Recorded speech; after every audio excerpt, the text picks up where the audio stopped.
We started growing the elderberries. First, we were just around. I was the first one that was growing commercially that we knew of.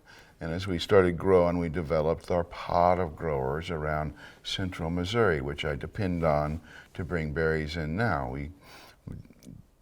Once we were able to make juice, it was easy to convince people to grow the berries when I guaranteed that I would buy them. And I set the price and told them how much I would pay.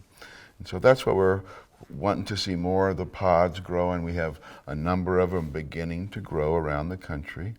And then the pods come together, and then they can work with the cooperative up north in Minnesota, or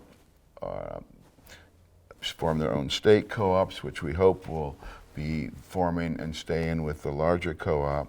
But we see growth of the pods around the Midwest, and now we have a group of growers on the West Coast that are beginning to organize to build maybe a similar type co-op like we've been building in Minnesota now. It's important to have the co-op to aggregate a lot of berries to be able to get them into the industry and to figure out how to put them in the forms that the food world wants out there, because they want to have elderberry, puree, or they want the dried elderberries, things that are hard for a farmer normally to do on their farm. So when you aggregate the berries and people come together like that, then they can fulfill those segments of the industry.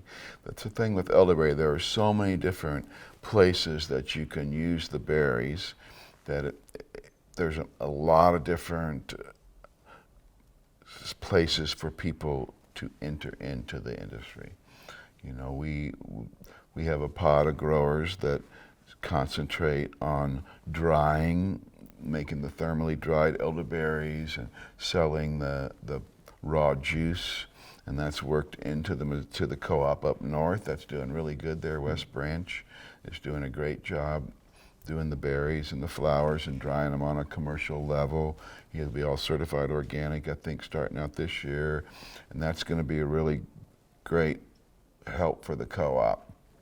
When you see one successful grower doing it, making money, that brings more people in. Success is what brings other growers into wanting to do in the business.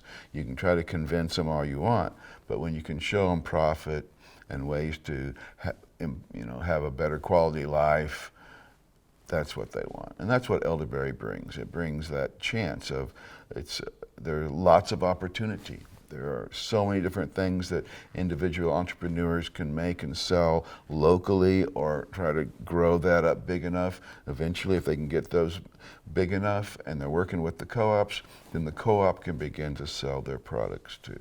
Because we want the farmers to be first in all the stuff that we do. Their viability is what's most important.